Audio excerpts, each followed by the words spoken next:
Well, good evening, everyone, and welcome to what passes for a spring evening in Chicago. We're glad you joined us for the show tonight. Our first show this month will be an episode from The Saint called The Corpse Said Ouch. Simon Templar, also known as The Saint, was not a saint. In fact, the name was the underworld's nickname for this radio detective, who often did a little bad to get the goods on the criminal of his choice. The Saint is a bon vivant who savors detection as an art form. He's nothing like the American hard-boiled detectives such as Sam Spade or Boston Blackie or Philip Marlowe. He's closer in spirit to the Fat Man, or closer still to Nara Wolfe. Simon Templar was called the Saint because of his initials ST. The Chinese-English crime novelist, that's a mouthful, Leslie Charteris, wrote over 100 Saint adventures. Many Saint movies were made, the best starring George Sanders. There's a long history of radio productions of The Saint. The show was first brought to life on radio in 1940 by Terrence McMarney on Radio Athlon. It was then a 5-year wait before NBC picked up the option and featured Edgar Barrier as Simon Templar, alias The Saint. Later, in 1945, Brian Ahern took over the role when the show switched over to CBS. And then in 1947, probably the most famous radio saint of all time, Vincent Price, added his golden voice to the role. Vincent Price was once quoted as saying the most difficult thing about this show was coming up with new and unique ways to get conked on the head. After a large number of episodes, Price finally left, and his replacement, Barry Sullivan, only lasted a few episodes before the show was canceled. It was resurrected due to public demand, with Vincent Price returning to save the day. In 1951, Tom Conway, George Sanders' brother of the Falcon fame, played the Saint for the last few episodes, with Lawrence Dobkin stepping in for a single episode when Conway was unavailable. Between 1953 and 57, now we're 17 years in, Torn Meehan starred as the Saint on Springbok Radio in South Africa in English, with fresh adaptations of the original Charteris stories. And it wasn't until 1995 that the Saint returned to radio with new episodes, with Paul Rees portraying the Saint in 3 scripts taken directly from the original Charteris stories. The Saint's crime fighting is sophisticated. He's usually sharp enough to stick to slinging words like arrows, but he's the Robin Hood of modern crime. But sometimes thugs want their slugs. Lawrence Dobkin played Louis, the Brooklyn cab driver who keeps the Saint streetwise while getting him across town. Our second show is The Portrait Artist, an episode from My Favorite Husband. The series began on CBS Radio with Lucille Ball and Richard Denning as Liz and George Cugat. After at least 20 early episodes, confusion with the bandleader Xavier Cugat prompted a name change to Liz and George Cooper. The cheerful couple lived at 321 Bundy Drive in the fictitious city of Sheridan Falls and were billed as two people who live together and like it. The series was based on the novels Mr. and Mrs. Cugat, The Record of a Happy Marriage, and Outside Eden, written by Isabel Scott Rorick. This program, which aired 124 episodes from July 1948 through March 1951, initially portrayed the couple as being well-to-do banker and his socially prominent wife. But 3 new writers, Bob Carroll Jr., Madeline Pugh, and Jess Oppenheimer, took over writing and changed the couple's name to Cooper and remade them into a middle-class couple, which they thought average listeners would find more accessible. Lucille Ball was asked to do a television version of the show, and CBS insisted on Richard Denning continuing as her co-star. However, Ball refused to do a husband-wife show without her real husband, Desi Arnaz, playing her on-screen husband. The network reluctantly agreed, reworking the concept into I Love Lucy, after Ball and Arnaz took a show on the road to convince the network the audiences would respond. The writers, Carroll, Pugh, and Oppenheimer, agreed to do the switched I Love Lucy. They subsequently reworked several My Favorite Husband episodes into I Love Lucy episodes, especially in the early TV show's run. Many actors who had done My Favorite Husband radio show appearances also appeared on I Love Lucy, sometimes in episodes where they reprised the roles using the reworked My Favorite Husband script. Finally, although General Foods Jell-O was the main sponsor for the series, tonight's show is from August 1948 script broadcast by the United States Armed Forces Radio and Television Service. As such, you'll hear a rather unusual public service announcement as tonight's commercial. It's a call for citizens to take on some community service as a way to contribute to their own happiness and preserve freedom. And now, without further ado, we present the familiar theme from one of America's favorite detectives.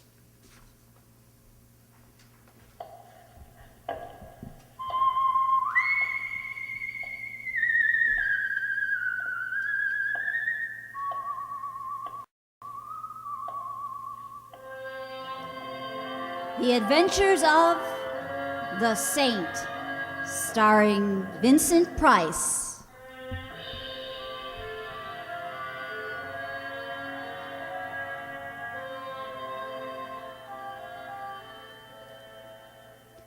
The Saint, based on characters created by Leslie Charteris and known to millions in books, magazines, and motion pictures. The Robin Hood of modern crime now comes transcribed to radio, starring Hollywood's brilliant and talented actor Vincent Price as the Saint. I'm not home. It's the middle of night, and I'm asleep. I'm in Schenectady, sitting with a sick aunt. Oh.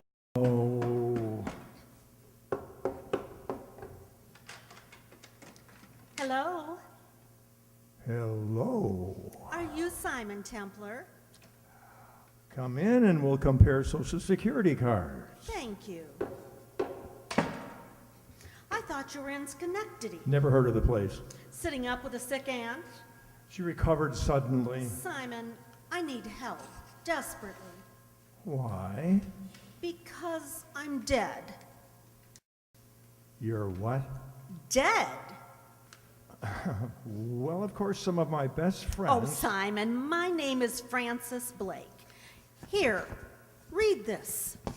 Read? That little item down in the corner, under obituaries. Obituaries. Says here that the body of Frances Blake is at the Restwell Chapel, burial at noon tomorrow. You see, the newspapers say that I'm dead. Yeah, but I don't know whether to believe them or not. You are Frances Blake? Oh, of course I am. Oh, come here for a moment. Well, all right. Thank you. Now, Simon, what are you? Ow! oh, I beg your pardon. You pinched me. Yes? But Well, I had to make sure I wasn't dreaming. But you're supposed to pinch yourself if you're dreaming. I know, but this way was more fun. Also, I never heard a corpse say, ouch, before. Therefore, you're not dead. I already knew that. Well, I didn't. Now that that's settled, I think perhaps we ought to go visit Visit who? your corpse.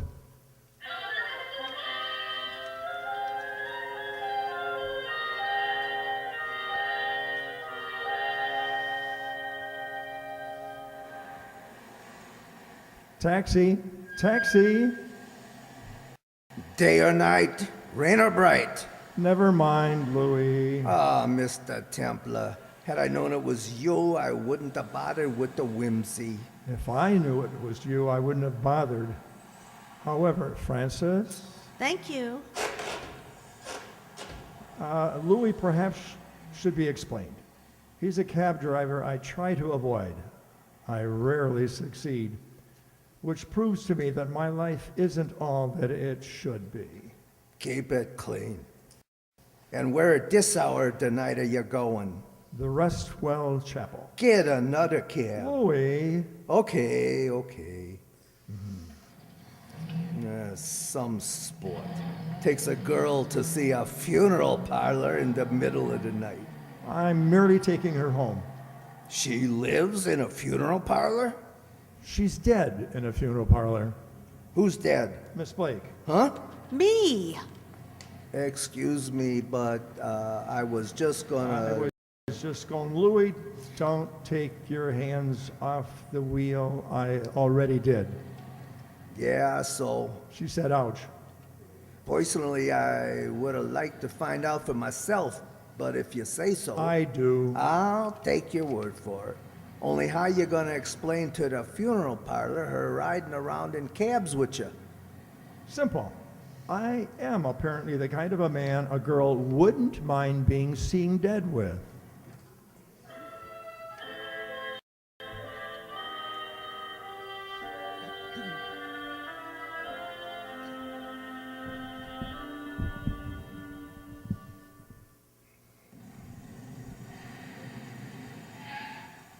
The Restwell Chapel at your service.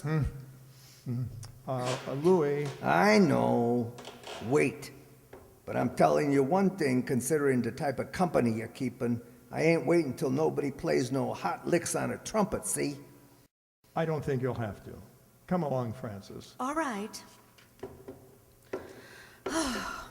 I've been trying to pretend to myself that it's all some kind of a joke, but that funeral parlor looks too real. Well, we'll find out soon enough. One nice thing about funeral parlors, they're always open. That you call nice? You have a point there.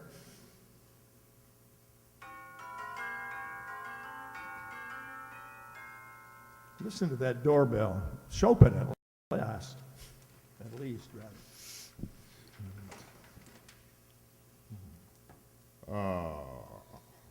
I beg your pardon? I said, Come on in, Francis. this is an hour that comes to all. Except in states that don't have daylight savings. I, sir, was referring to your bereavement. Whom are you mourning? We would like to look at Francis Blake. The hour is late, but grief knows no clock. Good heavens, an epigram. We try, sir. If you'll follow me. Nay, thank you. Here we are. And there she is. Beautiful, isn't she? Very. Simon, she does look like me. A little bit, but hardly enough to explain. How did she get here? Miss Blake? The police brought her. Oh, I see. And who identified her? That was hardly necessary. Her coat over there in the corner. Simon! Wait a minute, Francis. What about her coat? It had her name in the label. And now I shall withdraw. You'll want to be alone with your grief. All right, but make a sound withdrawing, please, so that we'll know you've withdrawn. Really, sir, it's no use jesting. The dead never laugh. Well, he's withdrawn. Simon, that's my coat. It is mine, Simon, but look. Yes, 2 holes in front of it. Bullet holes. Bullet holes. The girl here, whoever she was murdered. Come on, we'd better get out. All right, but I'm taking my coat. I don't think it's... No, it's mine, not hers. It belongs to me, even though she was murdered in it.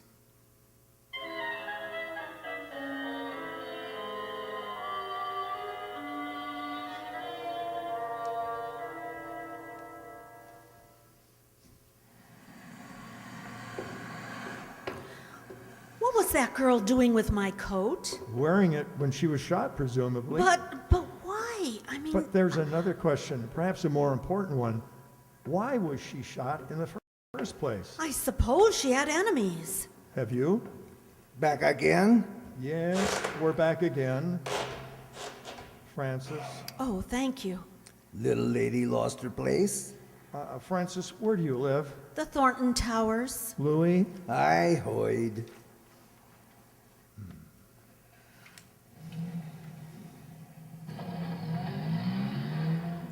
Simon, back there, why did you ask if I had any enemies? The coat's a distinctive one. It's a very colorful plaid.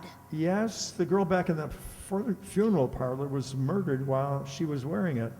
The question comes to, was her wearing the coat when she was killed merely a coincidence, or was she killed because her murderer thought she was, you?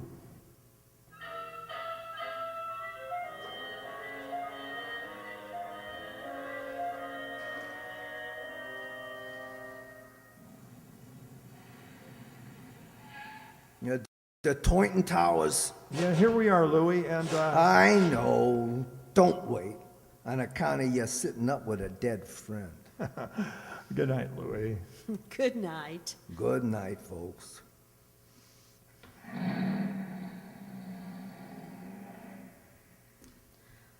Oh, Simon, it's so good to be back home. My apartment's down the corridor. Simon, I feel terrible. Sorry, but you needn't. From what you said in the cab, she was wearing my coat, a very distinctive one, and then she was shot to death. That girl is dead because of me. No, we really don't know that. But it must be so. Somebody thought she was me and killed her. Well, that is a possibility. But then that means that somebody wants to kill me. Is this your door? Yeah, uh-huh. Of course, it's always possible that someone didn't like the coat. Hey, did you leave your lights on when you left? No, There's a light on in the room ahead. that's the living room. You stay here in the hall. I'll go ahead and see who it is. But I I just want to make sure that they're neutral on the subject of plaid coats. Or you.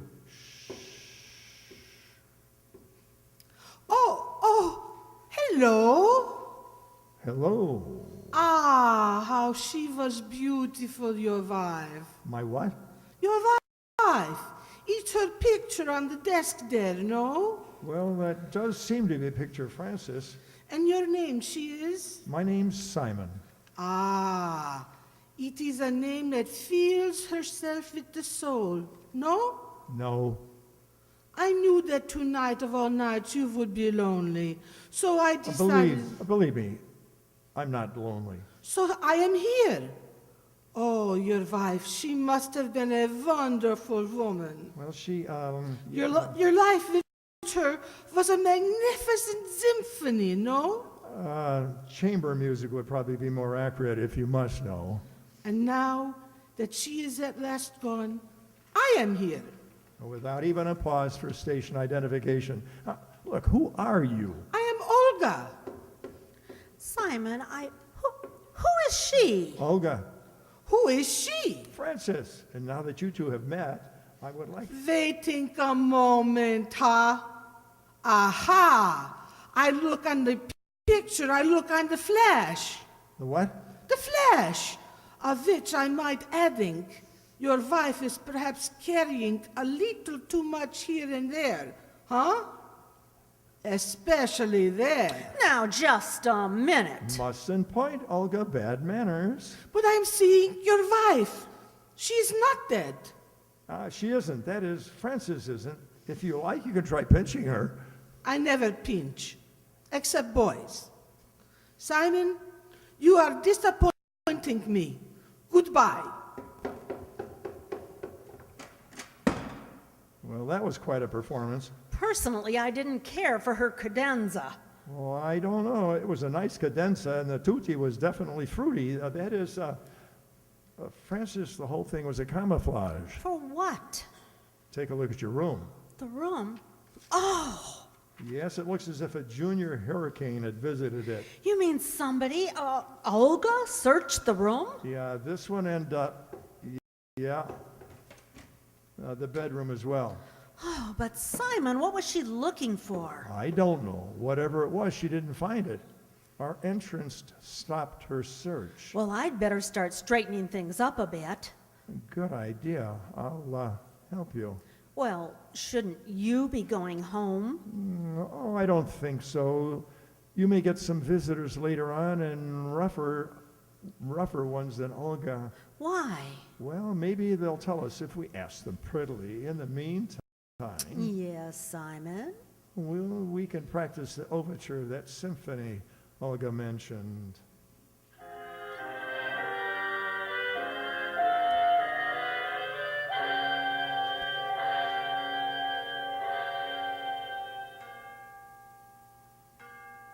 Simon, Yes. it's getting awfully late. Yes, I know. Well, you really can't sit up all night waiting for someone to come. We don't even know for sure that someone will. Well, Olga got into this apartment and someone else before her. Someone else? Of course. Your coat was stolen, wasn't it? Well, I suppose, but not from the apartment, Simon. Not from the... but where was it stolen from? I can't be sure, of course, but I gave that coat to the cleaning shop down the block about a week ago. Cleaning shop? Uh-huh. What's the name of it? The Carter Cleaners. Why? Because evidently it started out from there to wind up on a murdered girl's body. Therefore, come on. We're going to the... Yes, believe it or not, I'm taking you to the cleaners.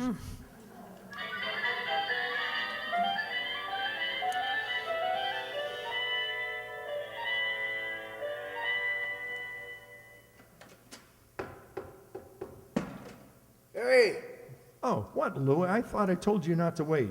this is a free country. Yeah, but... Parking limit on this here curb, maybe? No, but we're only going down a block a little bit. You can't afford a quarter? I like to walk. Aha, what do you get from walking? Exercise. Uh-huh. And from exercise, an enlarged heart. From an enlarged heart, you know how many people each year drop dead? Add 'em up. We're walking. Come on, Francis. Simon, you're worried. Moderately about all those people with enlarged hearts.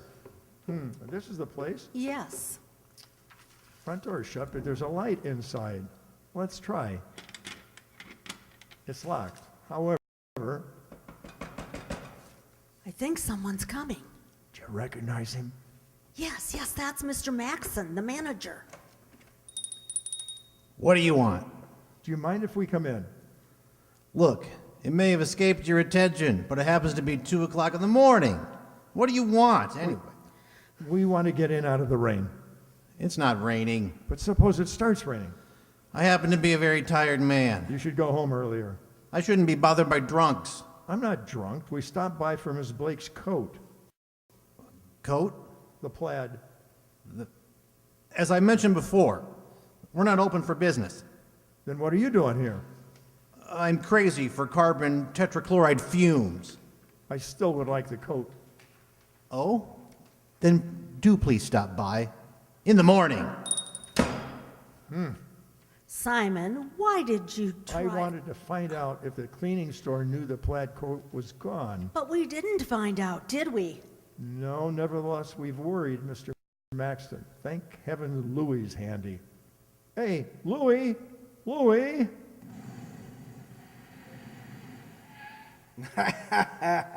Yeah, give up, huh? Yeah, into the cab, Francis. All right. Well, name your destination, Mr. Templar. A very long trip. Yeah? Yeah, drive to the back of the cleaning store. You'll probably have to go around the block. That alley must lead there. Okay.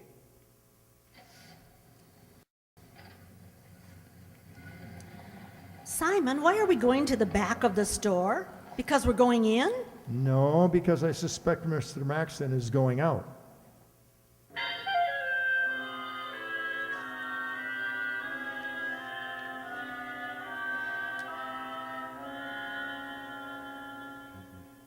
All this here is maybe none of my business, but It isn't. Oh, you know, a remark like that could easy hurt a fella's feelings. Oh, I'm sorry. Well, no, it didn't hurt mine.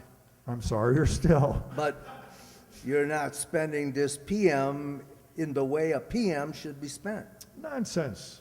So far, it's all been good, clean fun. That's what I mean. Simon, Mr. Maxon hasn't come out of the store yet. No, he may be coy. However, But why should he have anything to do with anything? he shouldn't, but it's very possible that... Simon, Yeah, Mr. Maxon is shutting up shop, coming down the back alley, which confirms something or other. You mean if he weren't hiding something, he wouldn't use the back way? Well, perhaps we're far enough from the alley for him not to notice us. Look, he's turning the corner. Louis, I'm a Lloyd. Not for nothing was I a Boy Scout. Although, actually, what I was a Boy Scout for was a Soitin Girl Scout. hold it a minute. He's getting into that. He's a villain. That's a convertible. Everybody knows villains ride around in convertibles. Oh, he started, Louis. Here we go.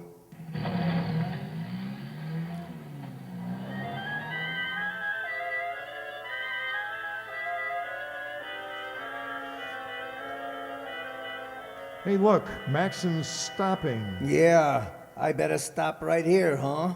Yeah, uh-huh. Simon, he's going into that nightclub. Interesting place for a store manager to finish his evening work. Let's go, Francis.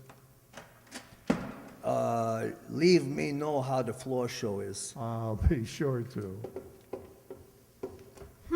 Barker's Bandbox. I've heard of the club. Yeah, and I've heard of Barker. Nothing complimentary either. Well, here it is, and in we go.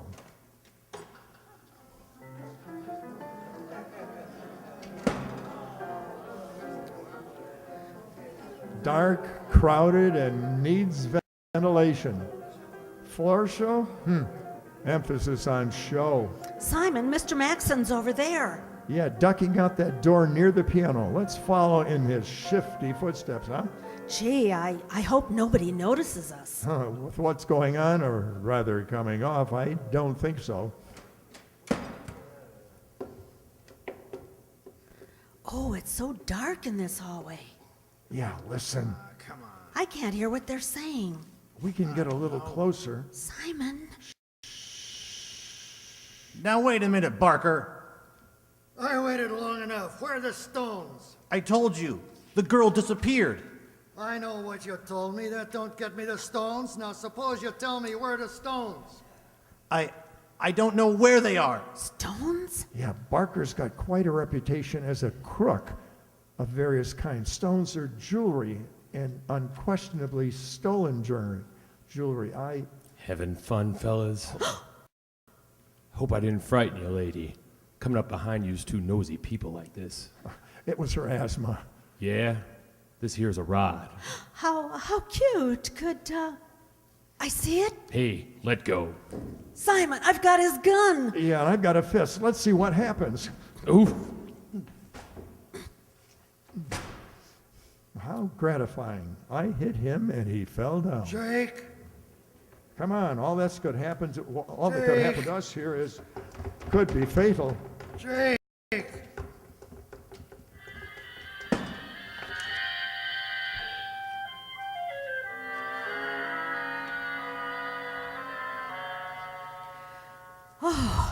When they fired at us, I nearly... I know, it's always a little nerve-wracking. Well, here we are. Thanks, Simon. Not yet. I'm going in with you. But why? For your safety. Oh, you think maybe? I'm not taking any chances. Well, the foyer's all right. Living room. Francis, What? don't look across the room.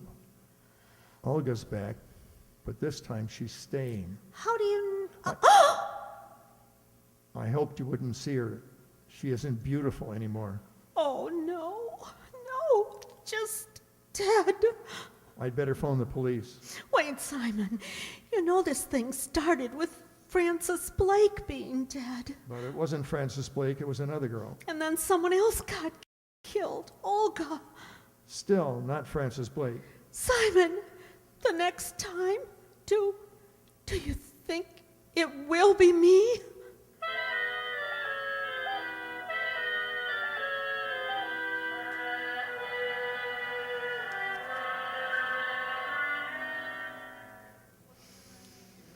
That'll do, I guess. Come on, boys, let's get out of here. Good night, Templar. Good night, Lieutenant. Thanks for dropping over. Exit Olga along with the police. Francis, Yes, Simon. you'd better go to bed. I'll stay on. It's almost morning anyhow. Oh, I couldn't sleep. Would you like me to, fix us some breakfast? See, that's not a bad idea, if you feel up to it. Oh, I don't know how I feel. You stay right where you are. It won't take me more than a few minutes. Okay. Oh! Okay, that's all the sound you're gonna make, sister. The gun's loaded. You got ideas yelling for help? Remember this. Bullets get to you quicker than help. Now let's get out of here. By the service door, like I'd come in. But Simon! The boyfriend? You write him a letter where you're going. If you're lucky, sister. And I hope you're lucky. You're too pretty to enjoy dying so quick.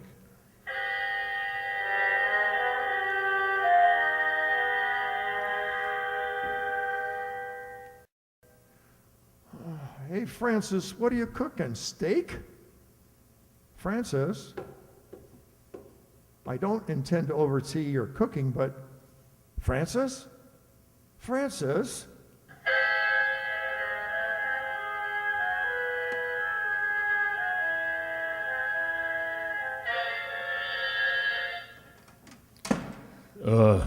Here she is, Mr. Barker. Yeah, nice work, Jake. I want to know what this is all about. Yeah, I bet you do. You and me both, baby. What you do with the stones? The stones? Yeah, the chorus girl's delight, the old man's charm, the stones. Oh, you mean jewels? I don't have any. Maybe not on you, but you're gonna tell us where they are, won't you, baby? Suppose I don't know. I wouldn't care to believe that. Well, you'd better start because I don't know. Well, I'm not believing you. Jake? Yeah? I don't believe her. I don't think she's behaving right. You don't, huh? I don't. Okay, Mr. Barker. What are you going to do? I'm gonna slap you around a bit. It's gonna hurt you more than it hurts me, too. Oh, no, you can't. Wanna bet?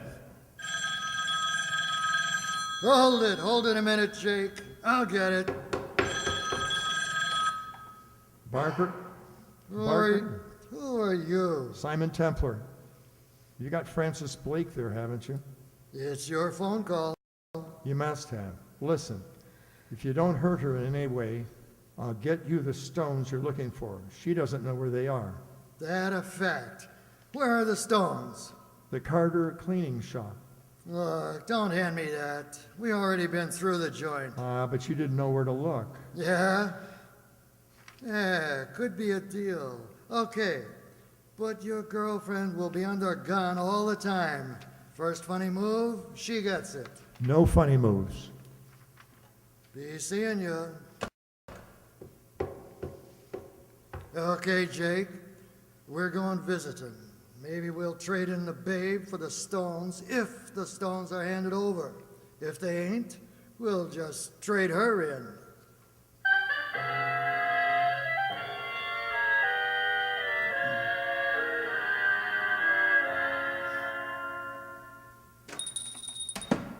Good morning, and...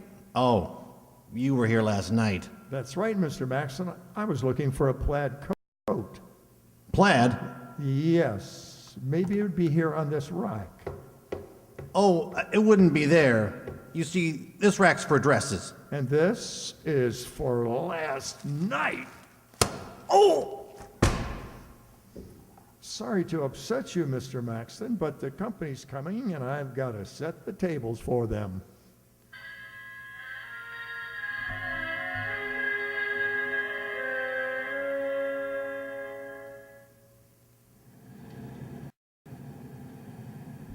Joint looks clean. No blue diamonds around. Park it, Jake. Okay.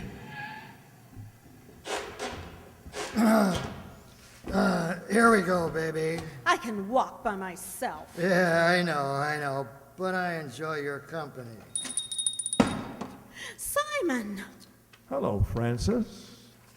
You Templar? That's right. Simon, I don't know what the... Hey, next to me, sister. I better just lock the door so we won't be interrupted. All right, where are the stones? They're in this place here. They must be. I don't like the sound of that. Could be a stall. What's that? What's that? Oh, that's Mr. Maxon. He fell down while he was pressing some suits or something. Yeah? Get up, Maxon. Come on. What? Yeah, hello, Mr. Barker. Hello, rat. Oh, you don't have to talk that way, Mr. Barker. I can't help that the stones were stolen from me if the woman double-crossed me. This babe here? Yeah.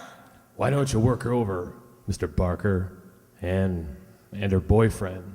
After all, they're the ones who killed Olga, I think. It was in their apartment. Never mind Olga. I liked the kid. I sent her out on a job. She got it. Business. You gotta cut your losses when you have to. I still want the stones. Hey, you! Well, they are here. They have to be. Then find them. I've looked, but they're hidden cleverly. You sound like a guy up a tree, mister, and in just a couple of seconds I'm gonna cut that tree down. Tree? Hey, wait a minute, tree. Suppose you wanted to hide a tree so you couldn't see it. Where would you hide it? I ain't interested in hiding no trees. You'd hide it in a forest, of course. Therefore, going through the place, I noticed. Francis, would you go through that dress rack? Dress rack? Yeah, find a dress, any dress that doesn't seem to belong here. Well, all right. I don't get it, boss. Who wants to hide in a tree? Shut up, Jake. Maybe he's got something. Simon, I'm not sure what you mean, but this shop is in a pretty expensive neighborhood. All the dresses here are very good ones, except this one. It's quite cheap and covered with cheap rhinestones. Let me have it. Yes, of course, it doesn't belong here. Why is that? Because it's a forest. It looks like a rag to me, not like a forest. Well, suppose you take another look at some of the rhinestones. Let me have it. Hey. Yeah, most of the things sewn on that dress are cheap rhinestones. But among them are the genuine stones, the ones we've been looking for. Ah, nice work, Maxon. I didn't know anything about it. Somebody must have done it. To frame me or something. No kidding. Wait a minute, Barker. Wait! For what? I'm gonna tell you something, Max. No, Bart. No, Well, you sure told him. Never did like a double cross. Hey, you, where you going? Well, it did occur to me you might not like witnesses either.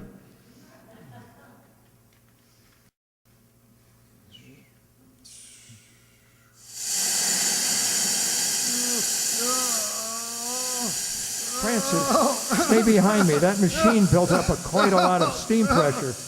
I kicked the outlet pipe off, and it's aimed at you. You'd better scram, Barker, unless you want to become parboiled. Hey, let's get out of here. Come on. You leaving us? Oh, they've gone. Yeah, Francis, but not for long. The police won't have much trouble picking them up from... Forgive me, but I can't resist telling you this with them all steamed up. Oh.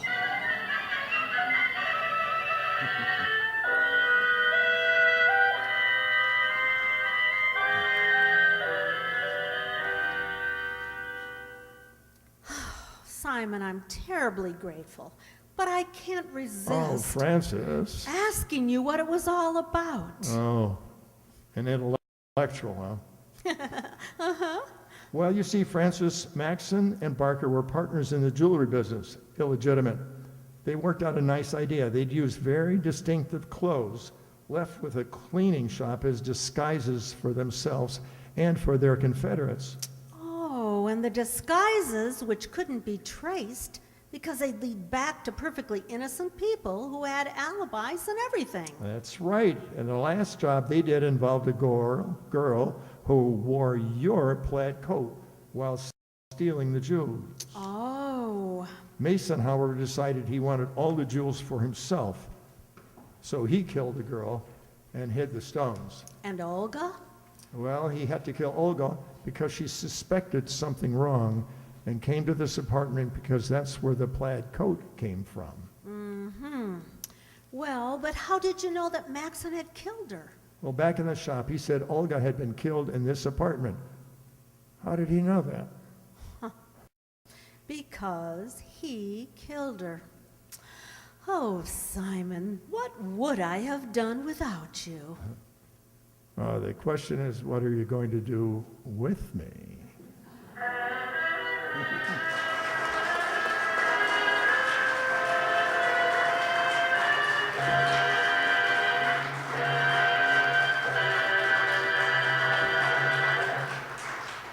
You've been listening to another transcribed adventure of the Saint, the Robin Hood of modern crime. Now here's our star, Vincent Price. Now, if you'd been listening to this in August of 1950, I won't ask how many of you heard it that time. We'll just leave it go. You would hear him say, "This is Vincent Price, inviting you to join us again next week at the same time for another exciting adventure of the Saint." Good night.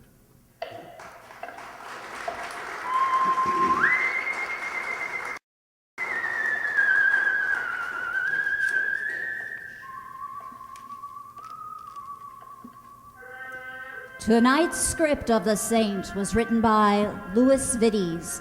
The music was composed and conducted by Vaughn Dexter. The Saint, based on characters created by Leslie Charteris, is a James L. Safier production and is directed by Helen Mack. Vincent Price is soon to be seen co-starring in RKO's production of His Kind of Woman. All you Saint fans will be glad to know that the Saint comic books are on sale at all newsstands. Your announcer is Donna Stanley.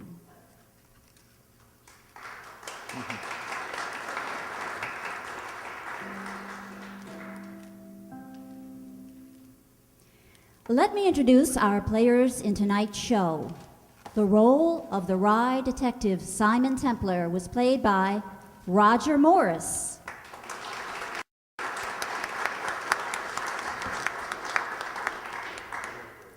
And his very much alive corpse, Francis Blake, was played by Judy Marsh.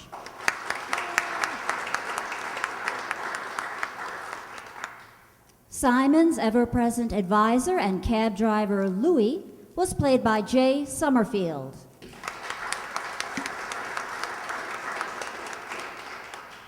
Our understated funeral director was played by Andre Dixon.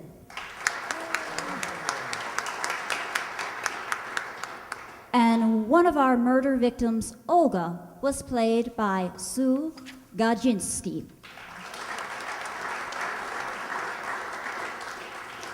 Our Stolen Gems ringleader, Barker, was played by Herb Thompson.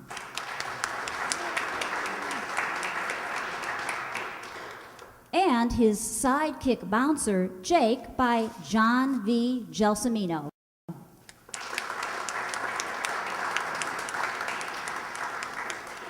The hapless shop owner who double-crossed his partner was played by Marty McNulty, who also played the police lieutenant and provided the many footsteps, broken steam pipes, and audible cab rides. I was your announcer, Donna Amesmeyer.